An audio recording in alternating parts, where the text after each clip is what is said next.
오늘 함께 나눌 하나님의 말씀은 사무엘상 20장 24절에서 42절까지입니다. 요나단은 앞 단락에서 미리 세웠던 계획대로 사울을 만나 그의 의중을 확인하는 내용으로 오늘 본문이 시작됩니다. 사울은 평소처럼 벽 곁에 앉았고 요나단은 섰으며 아브넬이 사울 옆 자기 자리에 앉아 있습니다. 그러나 다윗의 자리가 비어 있습니다.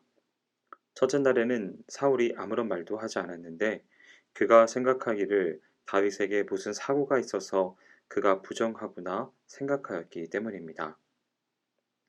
부정한 사람은 제의적 제사에 참여할 수 없었기 때문입니다. 그런데 다음 날에도 다윗의 자리가 비어 있었습니다. 그제서야 사울은 요나단에게 어찌하여 이새의 아들이 어제와 오늘 식사에 나오지 않았는지를 묻습니다. 여기서 사울은 다윗을 자신의 사위로 부르지 않고 이새의 아들로 부르는데 이것은 다윗을 낮게 폄하할 때 사용하는 호칭으로 이후에도 사울은 다윗을 계속해서 이렇게 부릅니다. 요나단은 미리 다윗과 계획한 대로 대답하는데요. 다윗이 베들레헴으로 가기를 간청하기에 허락했다고 합니다. 이에 요나단을 향한 사울의 분노가 타오릅니다. 사울이 죽이려는 다윗을 여전히 호의를 품고 대하며 심지어 그의 떠남을 허락한 요나단에게 분노합니다. 사울이 요나단을 폐역무도한 계집의 소생이라고 부릅니다. 요나단이 이새의 아들을 택한 것은 요나단의 수치이며 나아가 그 어머니의 벌거벗은 몸을 드러내는 수치가 된다고 소리쳤습니다. 이것은 요나단의 어머니 아히노함을 욕보이는 표현이자 더 이상 요나단을 자신의 아들로 생각하지 않겠다는 표현입니다. 그는 요나단이 자신이 아니라 다윗을 선택한 것에 대해서 너와 너희 어머니의 수치가 될 것이라고 말합니다. 자신은 그것을 알고 있는데 왜 너는 그것도 모르고 다윗을 선택했냐는 것입니다. 사울이 이처럼 진노함은 요나단과 그의 나라가 평안하기를 원하는 마음 때문이었습니다. 이새의 아들이 땅 위에 살아있는 동안 요나단과 그의 나라가 굳건히 설 수 없기 때문입니다. 다윗은 그 존재만으로 요나단에게 문제가 될 것입니다. 그는 요나단의 말을 들으면서 요나단이 자신의 뜻을 어기고 다윗을 살려주기 위해서 보냈다는 사실을 깨달았습니다. 사울은 요나단의 말에 속지 않았고 본심을 완전하게 드러낸 것입니다. 사울은 요나단이 다윗을 숨겨두고 있을 것이라 예상하고 사람을 보내 그를 잡아오라 명하면서 그는 죽어야 할 자라고 선언합니다. 평소에는 부친의 말에 순종하지 않은 적이 없었던 요나단이 사울의 말을 거역하고 오히려 화를 내며 부친을 비난했습니다. 요나단은 다윗에게는 그가 죽어야 할 만한 아무런 잘못이 없다고 말했습니다. 요나단은 부친의 통치 초기부터 부친과 함께 전장에서 싸웠습니다. 앞장서서 싸우면서도 스스로 영광을 받지 않고 항상 부친을 앞세웠습니다. 부친의 잘못된 맹세 강요로 인해 죄 없이 죽어야 할 때 그는 조금도 원망하지 않고 부친의 명예와 권세를 위해 기꺼이 죽을 수 있다고 말했습니다. 다윗이 사울을 의심할 때 요나단은 부친의 신앙과 성품을 믿었기에 그렇지 않다고 부친을 위해 변명했습니다. 요나단은 여호와께서 부친과 함께 하신다고 믿었습니다.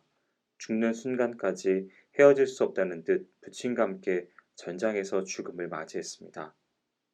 그러나 요나단의 진심을 헤아리지 못한 사울은 아들에게 배신당했다는 생각으로 화가 치솟았고 창을 들어 요나단을 죽이려고 던졌습니다. 마침내 요나단은 다윗을 죽이려는 결심이 사울에게 확실히 굳어졌음을 알았습니다. 요나단은 심히 분노하여 식탁에서 일어서 나왔습니다. 아침이 되어 요나단은 작은 아이를 데리고 다윗과 약속한 시각에 맞춰 들로 나갔습니다. 아이에게 자신이 쏘는 화살을 찾아서 가지고 오라고 말한 뒤 그 아이 위로 화살을 멀리 쏘았습니다. 그러면서 아이가 화살 근처에 갔을 때 화살이 그 앞에 있으니 지체하지 말고 빨리 달려가라 하였습니다. 그 아이는 아무것도 알지 못하였지만 요나단과 다윗은 이것이 정해진 신호였음을 알고 있었습니다. 화살이 아이 앞쪽에 있다고 말한 것은 사울이 다윗을 죽이려 한다는 신호였습니다. 요나단이 자기 무기를 아이에게 주며 성으로 돌아가라고 명했습니다. 요나단은 위험을 무릅쓰고 다윗과 작별하는 시간을 갖기 원했습니다. 소년이 떠났을 때 다윗이 남쪽 면에서 일어나 코를 땅에 대고 3번 절했습니다. 요나단에게 감사와 존경을 표하는 절이었습니다. 자신을 향해 무조건적인 사랑과 호의를 보이던 요나단에게 최상의 인사를 보내는 것입니다.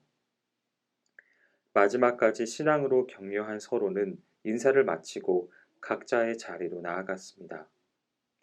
요나단은 다윗의 우려가 사실이 아니기를 바랬습니다. 하지만 요나단은 아버지가 얼마나 다윗을 제거하려는 마음이 확고한지를 확인합니다. 사울이 베푼 잔치에 참여하지 않는 다윗을 향해 분노하고 죽이려 하였을 뿐 아니라 이를 만류하고 다윗을 두둔하는 자기 자식에게까지 폐영무도한 계집의 소생이라고 비난하고 단창을 던져 죽이려는 것을 보고 요나단은 현실을 직시합니다. 비로소 아버지의 패역한 살해 의지와 그로 인해 모진 고생을 하는 친구 다윗의 고통을 생각하며 식음을 전폐한 채 슬퍼합니다. 우리는 세상이 얼마나 패역한지를 바로 보는 시각이 필요합니다. 순진한 것과 선한 것은 다릅니다. 상황을 냉철하게 보되 그 안에서 하나님의 시선으로 대응해야 하는 것입니다. 요나단은 아침에 일어나 아이 하나를 데리고 들로 갑니다. 그리고 다윗과 약속한 신호를 따라 활을 쏘아서 사울이 다윗을 죽이려 한다는 사실을 전해줍니다. 아버지는 다윗을 사망의 자식이라고 불렀지만 요나단은 하나님의 인자를 따라 생명같이 여기는 친구에게 살 길을 알려준 것입니다. 우리의 생명을 노리는 이 세상에서 이 복음이 세상에게 생명을 주는 신호입니다. 나만 살려고 아둥바둥하지 말고 오늘도 내 생명 같은 이웃들에게 복음의 신호를 전하며 사는 저와 여러분이 되기를 소망합니다. 요나단은 왕위를 이어받아야 한다는 아버지의 위협 섞인 마지막 제안을 거절하고 도리어 죽을 죄를 짓지 않았는데도 다윗을 죽이려는 아버지 사울을 떠납니다. 요나단은 하나님 나라의 백성이 되는 것을 세상 나라의 왕이 되는 것보다 더 낫게 여겼습니다. 이제 아버지의 의도를 분명히 확인한 요나단은 그 결과를 다윗에게 알려주고 위태로운 도망자의 길을 떠날 다윗에게 하나님의 평안을 빌어줍니다. 그러고는 이 도망자에게 자기와 자기 후손의 안전을 맡깁니다. 겸손하고 예의 바른 청년 사울이 추한 모습으로 변했습니다. 그는 왕위에 대한 집착과 다윗에 대한 시기심 때문에 이성을 잃어버립니다. 자신이 지키려고 한 것이 무엇인지조차 깨닫지 못하고 아들마저 저주하며 죽이려 합니다. 욕망을 다스리지 못하면 결국 삶에서 가장 중요하고 소중한 것을 빼앗기게 됩니다. 하나님은 우리에게 자유의지를 주신 분이십니다. 우리는 악한 명령에 불순종하고 선한 명령에는 순종하기 위해 의지를 자유롭게 사용해야 합니다. 말씀을 읽고 기도하면서 무엇이 옳은지 그른지, 무엇이 선하고 악한지를 분별하여 행동해야 합니다. 요나단은 하나님이 베푸신 사랑을 자기 실제 생활에서 실천했습니다. 하나님 말씀을 특정한 울타리 안에 가두어 두지 않고 왕위를 이어받는 실제적인 기로 앞에 다윗을 향한 사랑을 실천했습니다. 말씀 묵상은 여러분의 생활에 얼마나 영향을 미치고 있습니까? 요나단이 정치적 이익을 따지지 않고 다윗과 한 맹세를 지킵니다. 사울은 다윗을 원수로 여기지만 요나단은 그를 형제라 부릅니다.